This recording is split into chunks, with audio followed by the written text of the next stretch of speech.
Buenos dias. So today, ladies and gentlemen, I'm here to say that we must continue to work together because we are one city, one culture, one river, and soon one park and two nations.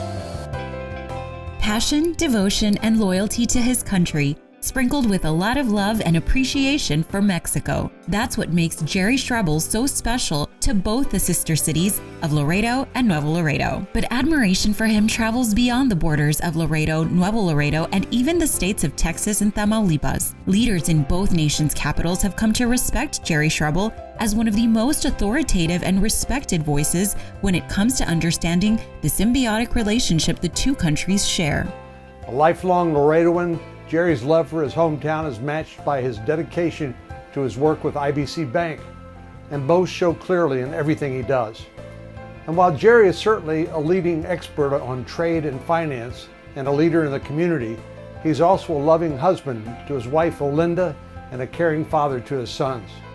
And while most would think his prolific knowledge of trade and its economic impact on the global market comes from his many years heading up the international department at International Bank of Commerce, his innate understanding of the economies and how they impact the people of the two countries runs deeper than that. From the moment he set foot at IBC, he came with a wealth of knowledge, a desire to continue learning, and a passion for serving his fellow citizens. While at Nixon High School, Gerry also discovered his desire to fight for the country he so much loved. He followed the path of serving in the armed forces by signing up for the ROTC program at Nixon. He then attended Laredo Junior College and Texas A&I, where he graduated with degrees in political science and psychology.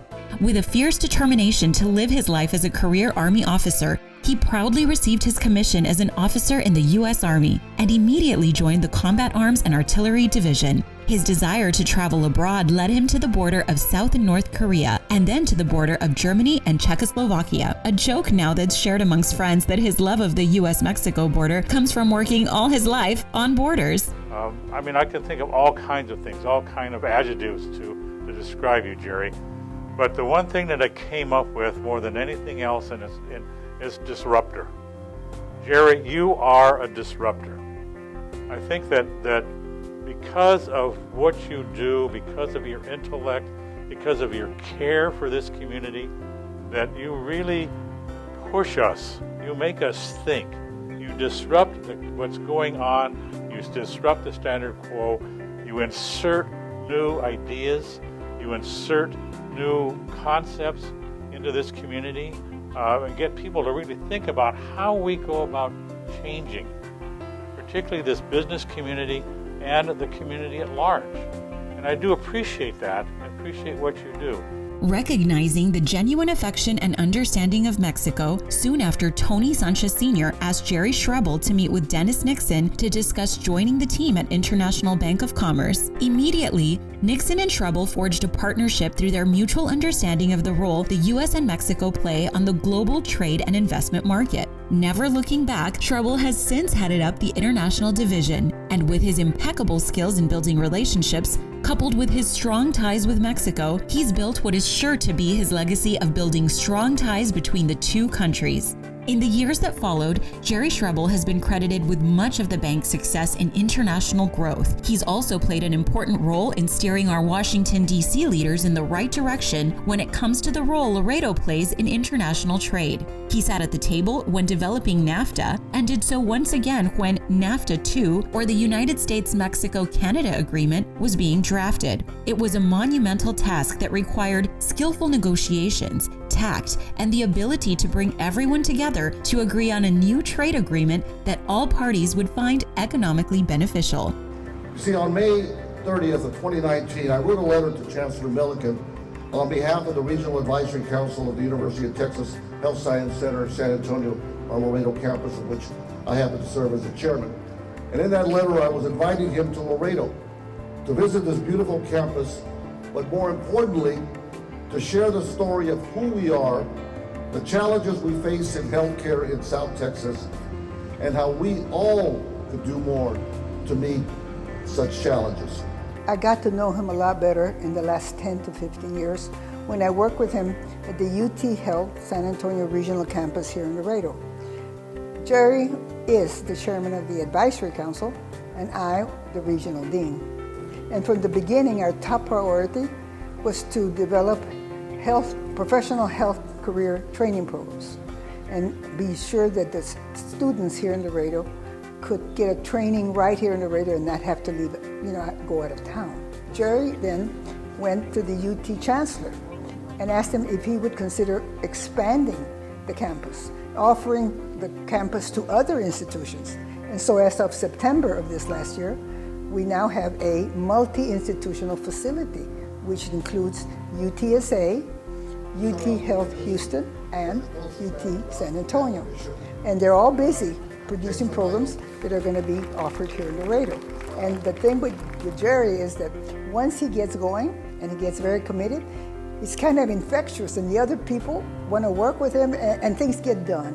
And let the young men and women of our region be inspired to seek to serve their communities as healthcare professionals, because it is such an important, noble profession.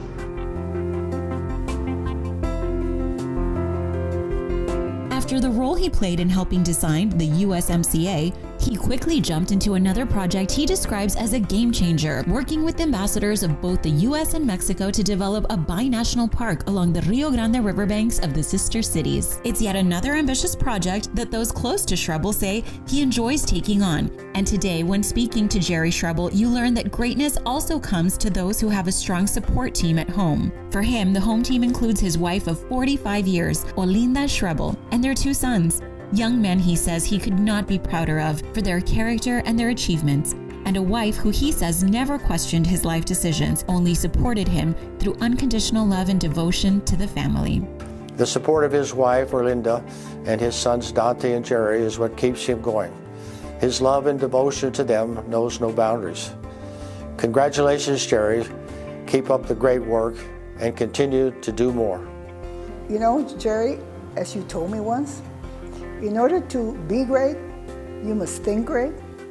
Well, I think you're great, and you've done a great job. And congratulations tonight for receiving the Junior Achievement Award, a well-deserved award. And also want to thank you for everything you have done for our community and our students. You just care a lot about this community, you care a lot about what we do, and I really appreciate what you do for everybody and for this community. And again, congratulations, Gerry, on this award.